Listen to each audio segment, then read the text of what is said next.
El Centro de Arte Bombas Gens cumple 2 años de vida y lo celebra invitando a la ciudadanía a disfrutar de una programación especial con actividades culturales.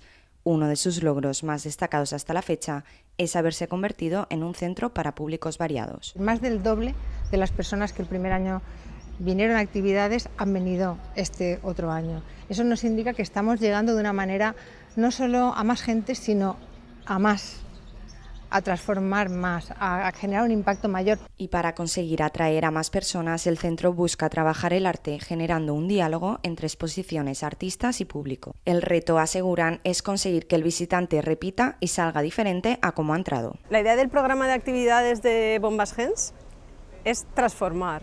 Lo que intentamos es, con cada una de las exposiciones, con cada uno también de los elementos patrimoniales, mantener como un diálogo, ¿no? Es decir, escucharle y a partir de lo que ella o él nos está diciendo, pues inventar qué podemos hacer juntos, ¿no? Estos diálogos se repetirán en próximas exposiciones. Con motivo del aniversario inauguran Herencias, una muestra dedicada a las alquerías de la Huerta Valenciana. También han avanzado parte de la programación de los próximos meses. Presentaremos 2 exposiciones individuales de 2 artistas mujeres. Una es Sila Gauda, una artista india consagrada, muy reconocida, pero que queremos que sea más conocida entre el gran público. Y Inma Femenía, que es una artista valenciana, joven, pero es una artista que también trabaja desde la materialidad, desde el hacer del arte.